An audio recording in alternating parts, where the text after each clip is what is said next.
E Alfredo, como é que você consegue juntar essas... Você é um cara que tem ideias super dispersas, assim. Como é que você consegue juntar e traduzir isso pra galera? Do jeito que a turma te acompanhe? Porque é uma tarefa que não é necessariamente simples. Não é tão fácil, não. Acho que em muitos momentos você tem que jogar um pouco solitário nisso aí. Você já não se preocupa mais com isso? Você joga lá e vê... Não, cara, é uma coisa... Eu acho até que eu venho amadurecendo e aprendendo. Tanto o Nardon quanto o Thales me dão bastante feedback sobre isso. De aprender a conseguir conectar mais e trazer para o contexto do momento. Porque às vezes as minhas ideias elas estão fora do tempo. Então às vezes eu tenho uma ideia muito, muito legal na hora e aí eu já tenho o costume de reverberar a ideia, só que está fora do tempo. Não é a prioridade naquele momento. Não é o que tem que ser feito naquele momento. E não é todo mundo que consegue entender isso. E aí eu venho, obviamente, entendendo. O Nardon mesmo, semana acho que retrasada, ele falou, cara, essa ideia é muito boa, mas não é para esse grupo de pessoas que você quer falar. Tem que ser para um fórum menor para poder, quando chegar para esse grupo maior, já chegar um pouco mais direcionado. Então, é uma coisa que eu venho evoluindo, assim, venho amadurecendo. E é óbvio, né? Agora a gente tendo que lidar mais com os times em várias iniciativas diferentes. Uma das coisas que eu comecei a fazer, até por influência do Thales, foi começar a escrever mais as ideias, e aí eu já consigo dando uma refinada nela, e aí a discussão não é mais em cima de um brainstorm, é em cima de um documento que eu criei com aquela ideia, com aquela explanação ali naquele momento. Isso também vem trazendo aí mais. Então eu diria que a maneira mais prática para quem está ouvindo e é muito criativo e quer, é partir para essa documentação. Outro dia até o Nardon viu um documento que eu fiz lá e falou assim, pô, tu escreve. Que maneiro. Mas, e só pegando um ponto aqui, assim, eu acho que esse lado da criatividade do Alfredo, ela é sempre muito bem-vinda. Eu sempre falo pra ele, cara, a gente não te julga pelas tuas ideias ruins. Você tem que ter ideia ruim pra ter uma ideia boa. Sim. A gente te julga pela qualidade das ideias boas.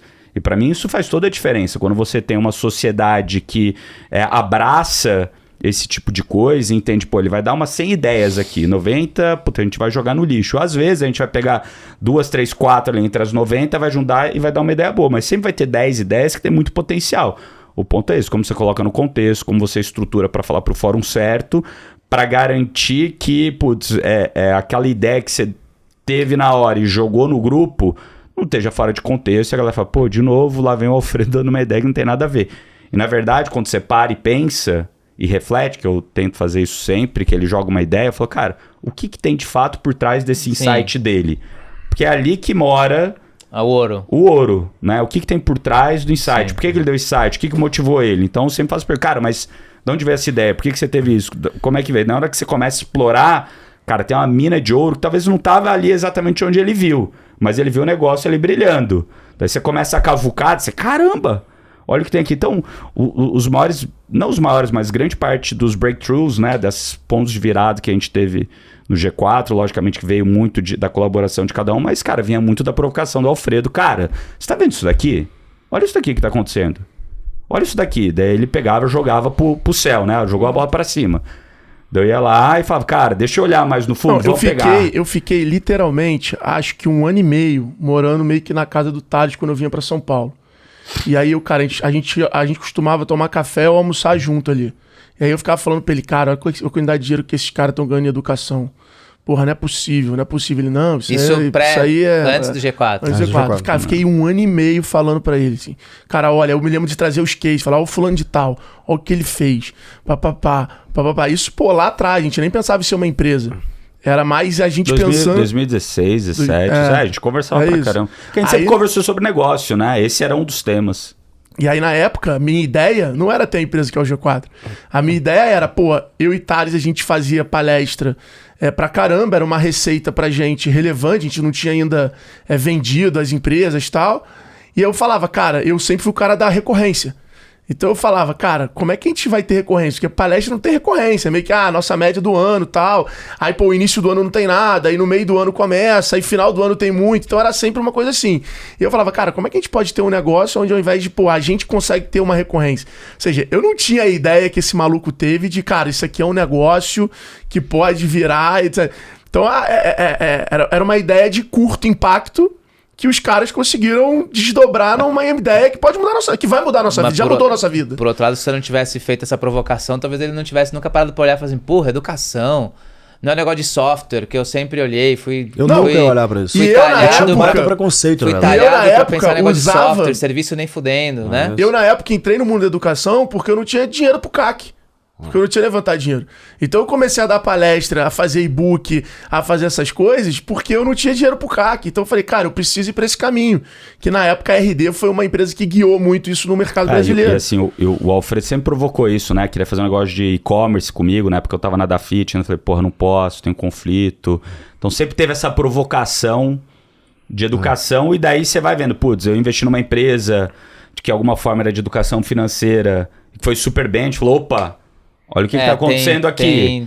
Né? Então começaram a aparecer evidências muito claras pra gente naquele momento, e quando putz, surgiu o G4, não surgiu como putz, vai ser uma empresa gigante. Vai ser, cara, um evento interessante, que a gente já tinha esse grupo do poker, que você faz, inclusive, parte, como que a gente amplia esse grupo do poker para muito mais gente. A gente também consome dessa galera e aprende com essa galera, para entender, cara, o que tá rolando no mercado, né? E sempre quando você tá sentindo a temperatura, você consegue ver oportunidades ali. E, cara, no terceiro evento que a gente fez, de fato, a gente falou, opa, tem empresa aqui. No primeiro a gente viu que não era só um evento. No primeiro a gente falou assim, cara, isso aqui... No primeiro story a gente viu que a demanda era maior do que a gente imaginava. No primeiro evento a gente viu que não era só um evento. Aí no terceiro evento a gente falou, cara... Acho que aqui tem um negócio que une o nosso propósito com as nossas skills. Que isso torna muito poderoso. Acho que a parada é assim, eu tinha um puta preconceito com isso. Que eu falei, velho, só tem picareta que nunca fez nada na vida vendendo esses cursos na internet. Aí ele falava isso comigo, eu falei, meu irmão, olha pra mim, me respeita, você acha que eu vou fazer um negócio desse, velho? Nunca vou fazer um negócio desse. Aí. Esquece. A gravidade te ajudou, né? Cuspiu pra cima e voltou na testa. Não, mas, cara, é porque na real o que a gente faz não tem nada a ver com isso. A gravidade te ajudou ele também, né? Porque ele caiu de paraquedas e quebrou a tem perna. esse- Eu achei que era isso. Eu achei que era isso. Tem esse ponto, tem esse outro day one fenômeno aí que também foi Você fundamental. ficou lá tendo Não, que pensar um mas- monte de mas- coisa. Mas preso na o ponto cama. é o seguinte, não tem absolutamente nada a ver com isso que a gente faz. Nada a ver. A gente é um ecossistema de negócio que usa a educação como canal. Então, na verdade, quando o Alfredo falava disso, eu falei, cara, nunca vou fazer um negócio desse. Pelo amor de Deus, cara. Que vexame que esses malucos estão fazendo. E aí, E que ainda quando fazem. a gente começou a pensar mesmo sobre a parada, eu me lembro que a gente teve essa conversa num poker, foi assim, eu falei, velho, mas peraí. A gente verdadeiramente sabe como fazer negócios, né? Nós somos founders legítimos, com track record. Não tem nenhum founder legítimo que, pô, esteja fazendo isso. Então tem um mar azul de oportunidade aqui pra gente legítima fazer algo realmente bacana que ajude o Brasil. Ponto. E aí chama atenção. E aí depois a gente pensa, fala assim, cara, vamos fazer um teste, né? Eu sempre tive muita audiência, e as pessoas me seguiam, me admiravam e tal. Eu falei, cara, vou postar um stories aqui e ver se as pessoas têm interesse. E eu me lembro que foi tipo 10 mil reais, né, que a gente cobrou. O primeiro stories foi tipo de 2 mil a 10 mil reais. A 15 mil. A 15 mil. Quanto vocês pagariam? E aí veio, a média veio 10. A média de 10 ali que eu fiz um negocinho de sumir. E aí a gente cobrou uma antecipação, tipo, R$1.000 no cartão, pra você reservar uma vaga E participar do processo seletivo. e aí participa do processo seletivo. E aí, se você não fosse aprovado, a gente devolvia o dinheiro. E se você fosse aprovado, você pagaria 9 mil a mais. Sim. Cara, 513 mil. porra. 513 mil. Assim, Teve 513 513 mil mesmo dia. reais 513 pagos reservas. no mesmo, até meia-noite. no mesmo dia. A gente postou às 19 horas. É tipo assim, bizarro. Aí a gente falou, cara, é bizarro como que as pessoas estão dispostas a de fato a pagar por isso. É legal. Vamos fazer esse evento. E aí, pô, fizemos um negócio e tal. E aí a gente já começou a falar, cara, esse negócio é mais do que isso. Começou a conversar. E, cara, eu tenho um problema na minha vida. Eu não consigo fazer coisa pequena. Não dá, mano. Eu não consigo. Realmente eu não consigo. E eu acho que isso verdadeiramente é um problema. Que tem hora que as coisas têm que ser menores, cara. Não é pra você não gastar tanta energia. Eu só consigo ir all in, cara, em tudo que eu faço na minha vida. Eu não consigo fazer um negócio mais ou menos ali, tá ligado? Aí quando eu vi essa parada, e porra, comecei a pensar pra onde podia chegar isso, falei, galera, isso tem que ser um negócio, velho. Isso tem que ser um negócio muito maior. A gente tem que, porra, estruturar isso pra ser um negócio. Tem que trazer um CEO, botar isso aqui, sei que lá. A gente começou a sonhar pra onde que seria isso. Então quando a gente nasce como empresa, a gente já nasce, meu irmão, com um contrato social, com umas regras bem combinadas, como é que é a distribuição, Acordo de acionista. com um vesting dos caras tudo bem desenhado. tudo direitinho, tudo que eu tinha feito errado nos meus outros negócios, eu falei, nesse eu não vou errar, mano. Eu vou fazer tudo certinho, tal, todo mundo tá aqui com veste, então todo mundo tá com cliff, puta, a regra tá bem combinada, quem toma decisão, como é que funciona. Cara, nós nascemos assim, redondo, velho. E é o resultado da companhia. Então, pro dono que tá nos ouvindo, acordo de sócios, cara, e combinar a regra desde o início, vai salvar a tua sociedade. Vai salvar cara. a sociedade. Porque sempre dá pau. Se o negócio tá meio solto, fudeu.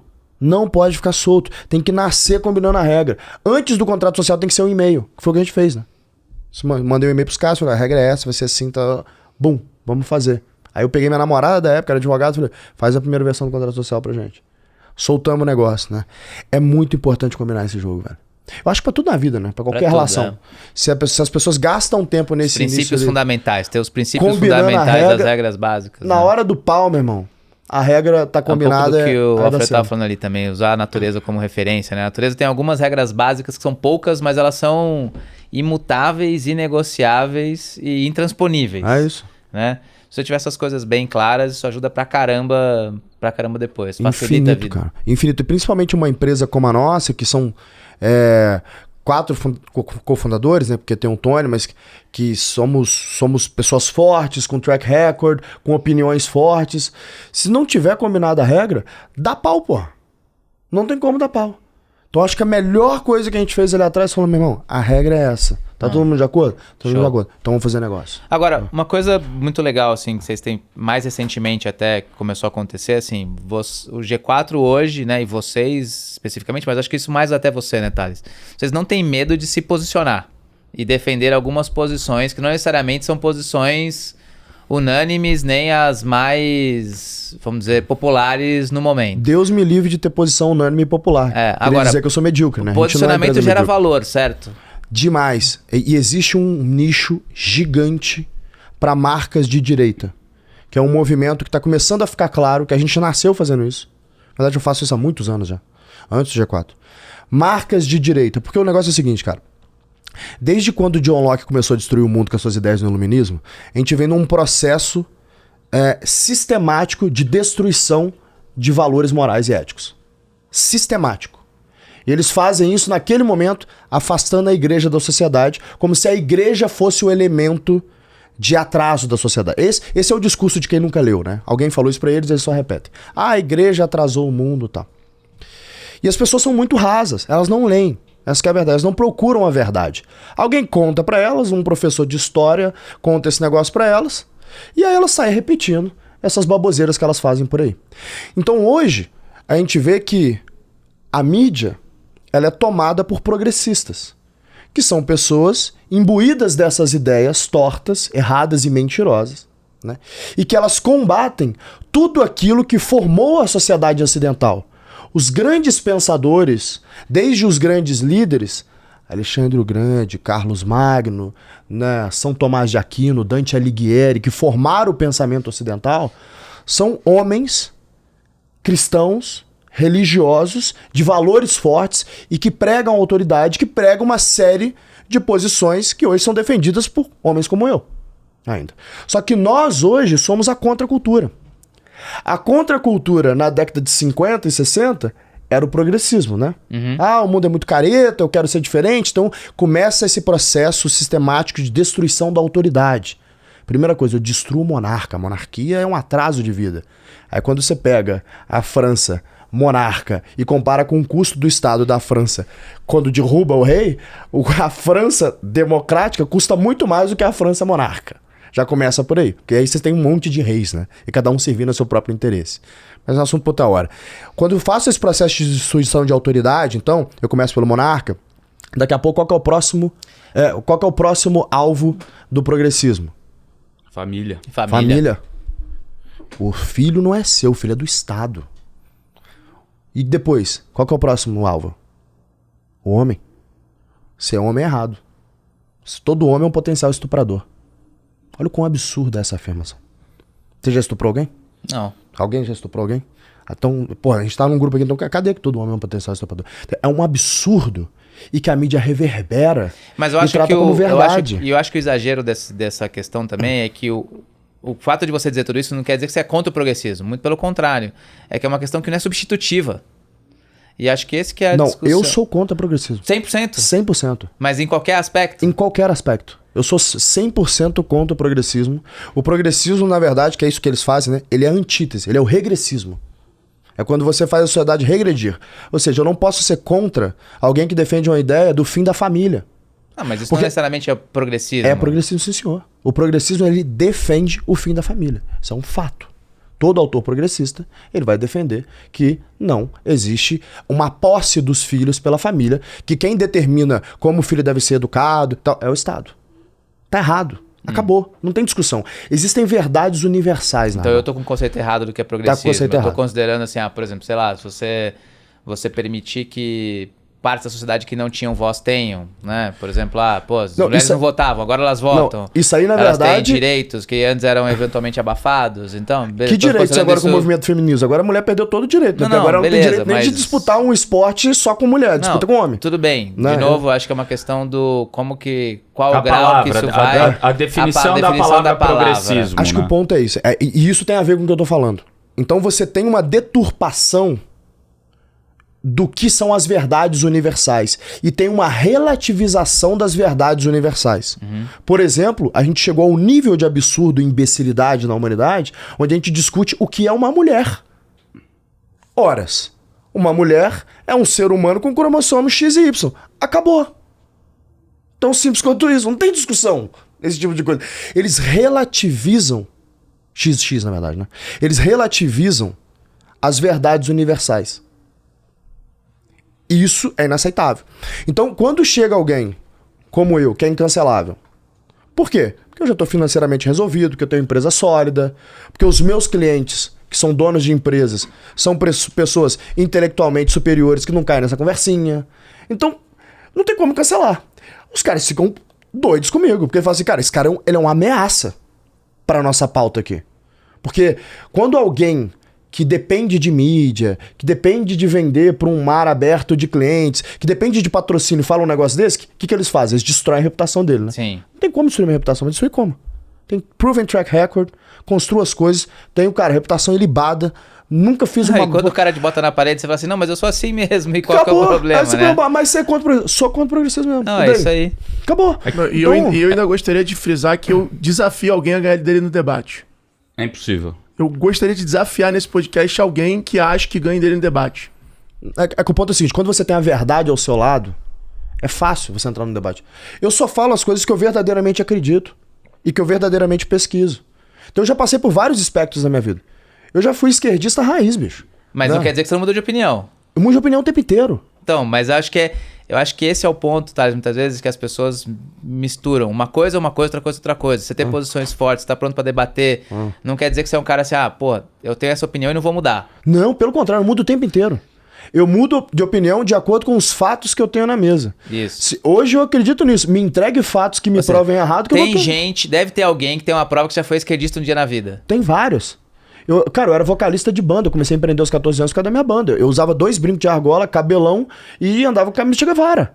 Por quê? Porque a forma como as pessoas colocam o que é o progressismo é muito linda. Elas falam assim, o mundo é injusto. Concordo, de fato é injusto. As pessoas não deveriam passar fome. Óbvio, não deveriam, estamos alinhados nisso. O capitalismo é mau, porque o capitalismo deixa o rico mais rico e o pobre mais pobre. Pô, se isso é verdade, estou alinhado, sou esquerdista. Só que aí você começa a aprender a fazer conta. Você fala, bom, essa conta não fecha. Né? Que para alguém ficar mais rico, ela tem que gerar valor, então ela tem que gerar emprego, então... E a verdade não é excludente, né? Isso não quer dizer que nos países que adotaram ninguém passa fome, todo mundo vive igual e não tem a diferença entre o rico e o pobre. Pelo contrário, né? Pelo Os contrário, esquerdistas Exatamente. usam a comida como Mas instrumento o ponto de poder. é o seguinte, só Exatamente. pra gente sair do ponto filosófico e entrar no que você colocou, né? Que eu precisava fundamentar para as pessoas entenderem de onde que nasce isso. O ponto é, quando você começa a injetar complexidade no teu pensamento, quer dizer que você está injetando conhecimento. Sim. E aí eu passei de esquerdista para libertário. E aí, beleza. Fasting forward, eu diria que de uns 1 ano pra cá, eu estou me tornando mais conservador. Sempre fui ateu a vida inteira. Estou me tornando cristão. Por quê? Porque, cara, acho que é o caminho de todo homem sábio. O homem que ele estuda profundamente os grandes pensadores da filosofia e começa a verdadeiramente tentar entender o papel da religião, ele vai se tornar cristão. Não tem como você não se tornar cristão. Essa é a minha visão hoje. Pode ser que um dia eu mude de ideia. Caraca, eu não esperava ouvir isso aqui. Pois é. Essa é nova. Mas essa é a minha visão hoje. Então, o ponto é, por que eu falo as verdades e a turma progressista se incomoda e tenta me atacar e tenta me cancelar e bate num tanque blindado aqui e volta como se nada tivesse acontecido, né? Porque eu tenho a verdade ao meu lado. Eu realmente acredito no que eu tô falando. Eu não falo mentira. Então quando o pessoal fala assim, o que você acha de diversidade? Eu falo, eu estou cagando pra diversidade. Você não trata isso na sua empresa? Nenhum momento. Eu não gasto um segundo da minha empresa pensando nisso. Aí o cara tem um prato cheio pra me atacar, né? Aí ele vai me atacar e fala assim, agora eu te desafio o seguinte. 5 maiores salários da sua empresa, bota do lado do meu. Eu aposto que eu tenho mais diversidade que você. Eu tenho 2 mulheres, uma gay, eu tenho um negro. Dos 5 maiores salários da minha empresa. E você? Fala os 5 maiores da sua empresa. Eu duvido que tenha uma empresa acima de 50 milhões de EBITDA no Brasil, que em 4 anos chegou no setor de tech, que tenha mais diversidade do que o G4. E eu estou cagando pra diversidade. Sabe por que isso acontece? Porque, cara, é o retrato do Brasil. O Brasil é um país diverso. Então quem entra na empresa, quem é bom? Que quem fica com esse papinho aí, isso é buchitagem. Geralmente são as pessoas mais preconceituosas que tem. Aí elas ficam com essa buchitagem de diversidade. Eu não. Pô, a minha mulher, a minha CFO é uma mulher que eu contratei grávida. De 4 meses de gravidez. Falou, estou grávida. Você tem noção do que você está fazendo? A gente é uma empresa de 200 milhões de reais. Não tô te contratando pelos próximos 12 meses, tô te contratando pelos próximos 10 anos. Isso é foda. Exato. Acabou. O fato de você estar grávida agora é irrelevante. Nem discutiu isso nem um segundo. Eu só dei o call e falei, acabou. Tá grávida, foda-se. Ela é foda, acabou. Então, tipo assim, quantos presidentes de companhia na minha posição fariam um negócio desse? Eu duvido que esses caras do papinho da diversidade fariam isso. Então, quando você tem a verdade do seu lado, meu amigo... Pelo contrário, né? Ver que a mulher tá grávida e dá um jeito de tirar. Exato. Acho que todo ponto aqui é o Tiveram que seguinte... tirar até lei pra isso. Que é o convite que eu faço pro dono que tá nos assistindo. Não caiam nessa armadilha progressista que a mídia tenta colocar vocês, que você tem que ter comitê de diversidade, comitê de não sei o que lá, setembro amarelo. Eles estão distraindo você. Foca no básico. O que gera receita da companhia? E não tenha medo do seu posicionamento, né? Eu acho que esse é o ponto. Não tenha medo do seu posicionamento. Marca de direita, cara. Existe um nicho gigante. Mais de metade do país é de direita. O Brasil é um país conservador, é um país cristão. É mentira essas coisas que eles estão colocando pra vocês. É tudo mentira. Não caiam nessa armadilha, né? Se posicionam porque tem um mercado gigante pra lá e o G4 talvez seja o maior case disso agora. Show. Não, agora, assim, precisa ter culhão. Precisa. E saco pra aguentar o tanto de chatice que a galera vem destilar contra você. Ele gosta desse esporte. Eu odeio. Sim. O Alfredo também não gosta. Por isso que ele faz, isso. Esse é um dos superpoderes dele. Mas eu acho que são duas coisas. Na sociedade. Sim. Eu acho que são duas coisas aqui. O Thales, antes de falar qualquer coisa, ele estudou 100 horas. Ele viu vídeo no YouTube, leu o livro, ligou pra 3 amigos que sabem daquele tema. Então, assim, ele gosta de estudar isso. Ele tem prazer em estudar e ele gosta de estudar esses temas polêmicos e essas coisas. Então, você vê que ele tem fundamento pra falar. Ele procurou na história, na atualidade, ele misturou os momentos do mundo, da humanidade pra poder chegar nas conclusões deles, etc e tal. Então, pode ter alguém contra as conclusões dele, mas tem que ter o número de fundamentos, senão vai perder. Mas não dá pra dizer que ele simplesmente colocou essa coisa na cabeça dele. E não é uma coisa que me atraia. Então, como é que eu vou ficar falando de algo que eu não estudei, sacou? Não sei, não sou obcecado por aquilo. Então acho que tem esse ponto também em relação a essa discussão. Fala aí, tudo bem? Aqui é o Juliano Antonioli, sou um dos sócios fundadores da Audas. E se você quer tirar cada vez mais valor do seu negócio e se juntar ao grupo de empresas que cresce mais de 40% ao ano, procure a gente. Vamos juntos desenvolver essa jornada. E acho que você puxou um gancho que eu queria fazer em algum momento do papo aqui, que pra mim especificamente, é uma das coisas que dá mais orgulho de participar do G4. Que é assim, acho que vocês conseguiram trazer pro empreendedor, pro empresário, a história de que estudar, e pro brasileiro, acho que de maneira geral, que estudar vale a pena. Que gastar tempo estudando, gastar tempo mergulhando nos assuntos, tudo bem, você vai consumir mais ou menos conteúdo daquilo que você gosta mais, gosta menos, mas, cara, uma das coisas mais, parece bobo, mas mais legais que eu vejo muitas vezes é quando a galera te posta em coisas que o cara tá lá sexta-noite estudando, sábado à noite estudando. É a nova academia, né? A gente vendo criou o vídeo novo do Tá G4. Pago. Cara, isso é, pra mim, acho que... Pra mim, especificamente, é uma das coisas que dá mais orgulho de participar, independente de você ver o impacto que acontece nas companhias e todo o resto, você vê assim, cara, porra, o CDF conseguiu sair do armário, finalmente. Né? Eu acho que são duas coisas aí, conhecendo o nosso cliente. Primeira coisa é, a gente mostrou que estudar tá mais perto do resultado do que parece. Muito mais perto do resultado Então, que parece. não é estudar por estudar, não é fazer o cara virar um aluno profissional. É fazer o cara adquirir conhecimento, colocar em prática, entender como aquilo funciona, refazer de novo. Então a dinâmica vai ficando muito mais divertida.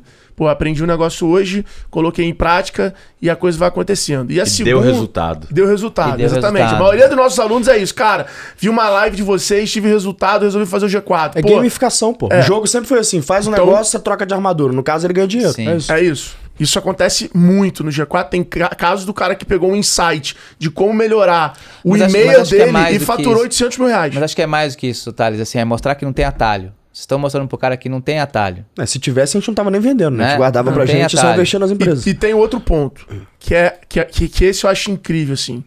Que é mostrar pra galera o prazer e o quanto é importante pra você melhorar o que você estuda, você ensinar. Então a gente transforma os nossos alunos em mentores dos funcionários deles, dos amigos deles, da cidade deles. Então quase todo mundo que passa no G4, cara, pode reparar, eu tenho um pouco desse papel de ficar acompanhando. O cara começa a produzir conteúdo no Instagram, o cara começa a participar de palestra, o cara começa a fazer treinamento com o time dele, ele sem contratar um palestrante, ele mesmo fazendo. Então ele percebe que o ato dele ensinar é onde ele vai debater com as próprias ideias. E aí ele vai conseguir formatar as ideias dele. E que, pô, pra gente acontece muito isso, cara. Pô, 2 vezes por mês a gente tá lá dando 5 horas de aula. Pô, faz a gente revisitar nossas ideias o tempo todo. Então a nossa aula lá não muda, é um organismo vivo que tá sempre mudando, porque o mundo tá mudando, os fatores que as pessoas estão resolvendo pro G4 estão mudando. Então, essa dinâmica a gente percebe que os nossos alunos saem de lá com um tesão absurdo em começarem a ensinar. E aí, cara, eles vão começar a ensinar pros seus sócios, pros seus times, a empresa vai melhorar, e aí ele ensina isso para as pessoas. Então, quando você vê, você tem dentro da tua empresa várias pessoas, hoje no G4, várias pessoas dão mentoria, várias pessoas pro próprio time. Então, acho que transformar as empresas, independente do seu setor, em empresas de educação, faz com que elas assumam o controle do seu crescimento. Cara, acho que isso é super poderoso. Pra mim é uma das coisas que mais me orgulha estar lá, porque faz muita diferença, acho isso. Vindo de uma família de educadores. Agora, a questão é assim, e como é que a gente leva isso cada vez mais próximo lá da educação básica? É uma coisa que eu sei que vocês já flertaram com a ideia. Ainda é uma ideia? Ainda é uma coisa que vocês pensam de voltar pra trás, pegar o cara mais novo ou não? Como é que tá uma isso? vontade minha particularmente, que chegou a ser da empresa em um momento e a gente chegou no consenso que não estava na hora de comprar essa briga, mas que eu tenho essa vontade pessoalmente de fazer uma escola, porque o meu ponto é o seguinte, eu não quero e não vou colocar os meus filhos para estudar nessas escolas que hoje estão por aí, da forma como estão. Eu não quero meu filho sendo doutrinado, eu não quero meu filho sendo mal educado, sendo ensinado mentiras. Eu não quero. E eu quero que o meu filho, além de ter uma formação humana e de valor, eu quero que ele tenha uma formação técnica que verdadeiramente serve para a vida dele. E a gente acha que a gente consegue entregar tanto formação humana como formação técnica e fazer de fato uma baita escola. Que pode sim ser um bom negócio. Mas eu e o Alfredo, a gente estava falando disso outro dia, que ele tá tentando engravidar, então daqui a pouco já nasce o dele. Eu falei assim, cara, se bobear a gente faz uma escola nem pra ganhar dinheiro, não. Só pra ter uma escola que a gente gostaria de formar nossos filhos mesmo. Tutor, vai ter um grupo de tutores ali. Não, uma escola boa, foda. né? Você vai ter ensino filosófico, você vai Vocês ter têm luta. que acelerar, porque os filhos do Nardon estão na frente nessa... Não, eu mandei uma escola pra ele outro dia, que é uma rede texana que tá vindo pro Brasil e tal. Daqui a pouco estão chegando já na idade, né? Não, já estão, na verdade, né? Então eu verdadeiramente tenho essa vontade, só que, cara, a empresa não serve pra servir as minhas vontades, Sim, serve claro. pra servir aos nossos clientes. Então a gente entende que não está na hora de olhar isso. Mas eu acho que uma hora vai chegar a hora de chegar. Até porque você pega o ciclo inteiro. Então se eu formo um ser humano de valor aqui, eu tenho um material humano melhor para empreender, para poder trabalhar nas companhias ali depois. Então, naturalmente, eu acho que a gente vai acabar caminhando por esse ciclo se a vida nos permitir, né? Se Deus quiser, vai. Mas sim, é uma vontade pessoal. Legal. E Nardon, você teve lá em Harvard, fez o OPM, né? E foi beber talvez na fonte ali talvez a referência de escola de negócios hoje. Quando que o G4 vai ocupar esse lugar aí? Já ocupa no Brasil, né? Mas quando vai falar assim, não, primeiro vem o G4, depois vem Harvard? Cara, assim, acho que Harvard é uma instituição que tem talvez mais de 200 anos, uma história... Talvez daqui 100 o G4 chegue lá? Provavelmente. Acho que mais rápido. Agora, o que deu pra trazer de lá? Que você falou assim, não, pô, isso aqui são coisas que percebi lá, que são coisas legais, a gente adotou aqui. E o contrário também, o que você falou assim, pô, isso aqui a gente já faz mais legal no G4 que eles poderiam usar aqui?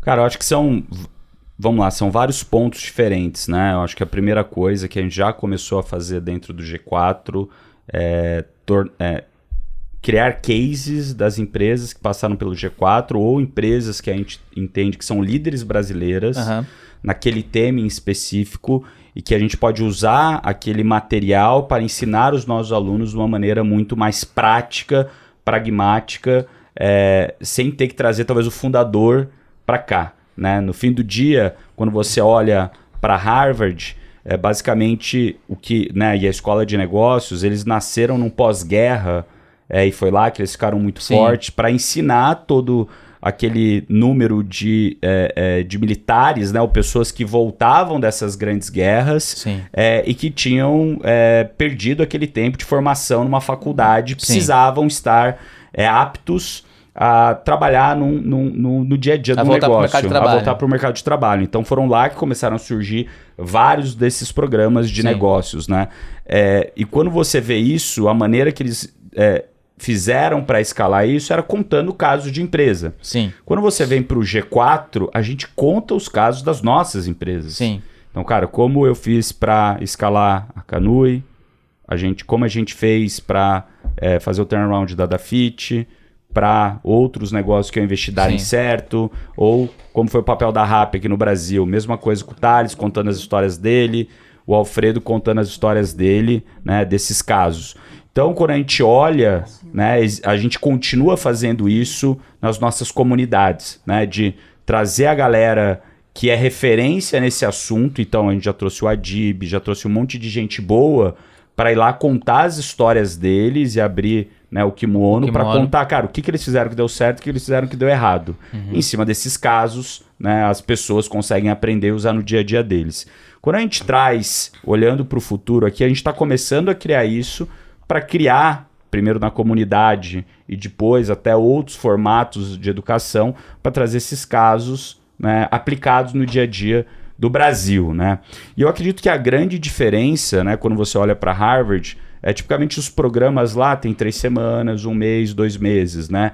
Aqui a gente tenta condensar num curto espaço de tempo 2, 3 dias, para a pessoa beber da fonte, pegar aquelas metodologias, aqueles aprendizados práticos que vão mudar o dia a dia delas, e depois isso ser estupim. Sim. Ser a primeira fagulha. Para ela voltar mais vezes. Para ela voltar e continuar se educando no longo prazo. Legal. Né? Então, assim, o que eu vi em Harvard, que a gente já fazia aqui de uma maneira empírica, né, são os modelos de mentoria, os modelos de troca entre os alunos, e principalmente que o case é a base do começo da discussão para você conseguir parar e repensar sobre o seu negócio e discutir com outros empresários que estão passando por aquilo naquele momento, sobre como eles também resolveram aqueles problemas nas empresas deles naquele tema.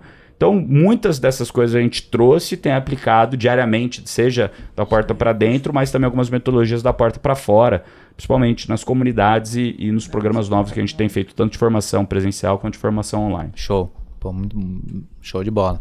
E turma, meio que pra gente já ir direcionando pro fim, assim, o que a gente deve esperar do G4 nos próximos anos? O que tá no forno aí que a gente pode esperar? Cara, tem bastante coisa, mas o direcionamento você pode esperar soluções, sejam elas de educação, sejam elas ferramentais, sejam elas financeiras, We don't know, no certo. Mas soluções que vão auxiliar as empresas a crescerem, a gerar mais empregos, a ganhar mais dinheiro. Né? Então, o caminho pelo qual a gente vai entregar isso, a gente discute ao longo do caminho, estamos discutindo, tem alguns caminhos. Vai depender de macro, vai depender de uma série de coisas. Mas o nosso foco é esse. Como é que a gente faz essas empresas gerarem mais caixa, contratarem mais gente? Show. Vai ser a comunidade de empresas eficientes e empresários de alta performance, com certeza, mais desejada do Brasil. A gente está trabalhando numa agenda onde a gente acabou de investir alguns milhões de reais em ambientes para esse network, para esses cursos, no coração de São Paulo, na Vila Olímpia. São mais de 1.000 metros quadrados para receber os nossos alunos, para receber os nossos membros. Então, assim, a gente está comprometido em investir boa parte do nosso resultado em consolidar essa comunidade e criar a agenda mais intensa de discussão, de futuro, de filosofia, de tudo que pode se tornar ferramenta para a pessoa se tornar melhor, para o empresário se tornar melhor e a empresa ser mais eficiente.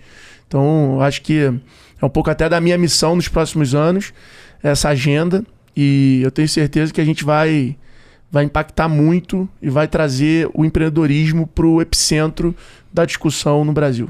Isso é uma coisa que eu ia te perguntar, cara, porque você é um cara que tem essa capacidade de definir para você objetivos pessoais, longo prazo, que você depois vai buscá-los, né, com seu alinhamento e com coisa de negócio. Qual que é o próximo objetivo do Alfredo?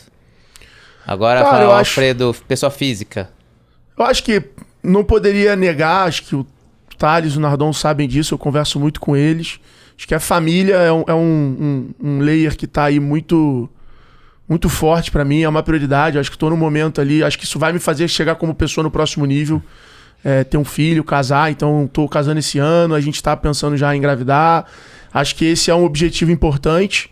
Acho que como profissional, eu sou publicitário de formação, estou escrevendo meu livro agora no universo de marketing, que é o Todos Somos Uma Marca, que é um livro que eu tive a participação do Nizam Guanais, que era o meu grande ídolo como publicitário. Então, penso muito em criar autoridade, assim como eu fiz em e-commerce, assim como eu fiz em vendas, nesse universo de marketing. Então, isso é uma vontade minha pessoal muito grande.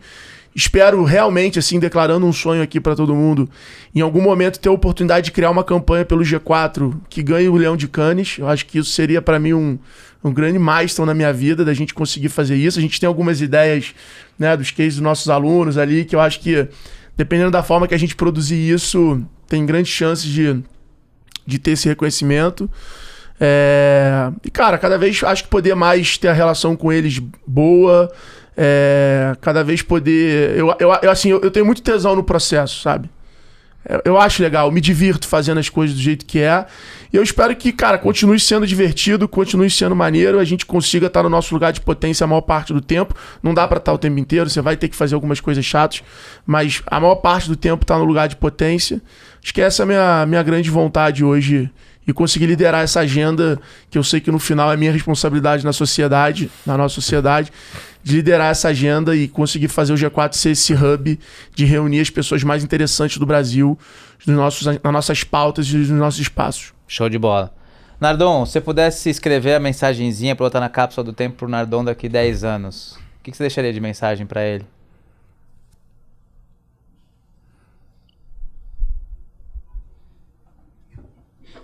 Pra ele ler e falar assim, porra, ó.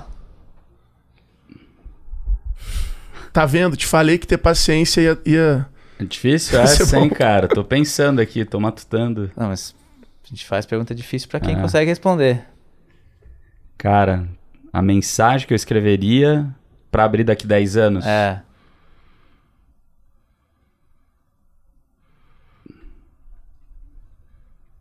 Passa pro Thales a pergunta dele e volta pra mim. Que essa tá difícil, pô. Caramba, cara, que loucura. Você nunca fez isso na escola? Eu fiz, mas, cara... Escrever a pílula, enterrar? Mas daí você colocava as coisas lá dentro, né? Pra ver como estavam daqui 10 anos. Cara, eu acho que assim, talvez a mensagem, né, que eu escreveria... Tenha orgulho daquilo que você tá fazendo, algo do gênero, entendeu? Porque assim, a gente tem orgulho do que a gente tá fazendo, de fato, é um momento, assim, que a gente tem muito bem alinhado e o propósito do G4 é algo muito grande, sabe? E quando você vê aquilo que você se esforçou, aquilo que você se esforça para gerar valor para os alunos que estão passando para o G4, como aquilo volta de uma maneira que você nem, cara, entende, né? Então, às vezes, é uma dica que você dá, é um contato que você passa, é uma conexão que você faz, que, cara, muda a vida dele. E isso que muda a vida dele, muda a vida do Brasil por consequência, né? O Thales falou um pouco disso, que é o que a gente acredita, está super alinhado aqui, todo o G4. Basicamente cara, como a gente consegue impactar cada vez mais donos de empresa, a crescerem os seus negócios, tendo mais lucro. Se eles crescerem tendo mais lucro, eles vão, de fato, contratar mais gente, porque eles querem continuar crescendo. Se eles contratam mais gente, a gente tem um impacto claro, que é a diminuição do desemprego do Brasil. E se a gente diminui o desemprego no Brasil, né, quando você olha isso no longo prazo, o que vai acontecer é que cada vez mais as próprias empresas vão precisar preparar melhor os funcionários, colaboradores delas, para que elas consigam fazer tipos de trabalho que não existem hoje, que vão existir no futuro. Então, quando a gente toma esse decisor e quem de fato emprega as pessoas no Brasil, você começa a depender menos do governo.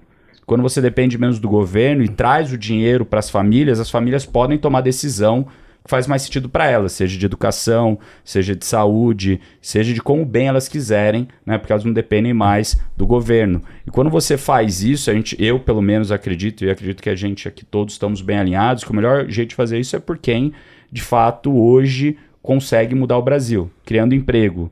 E se a gente faz isso de maneira consistente, independente do governo que vem ou vai, tanto faz. Porque o poder não vai estar na mão deles, o poder vai voltar para a sociedade. E daí quando você perguntou pro Thales, né, putz, você tem sonho de ter uma escola? Eu sempre tive sonho de ter uma escola, né, acho que a gente está bem alinhado nisso, mas a partir do momento que a gente resolve o desemprego, a própria população, com mais recurso, com mais trabalhos... Ela tem as ferramentas para resolver isso também. Com dignidade, elas vão ter a ferramenta para resolver isso.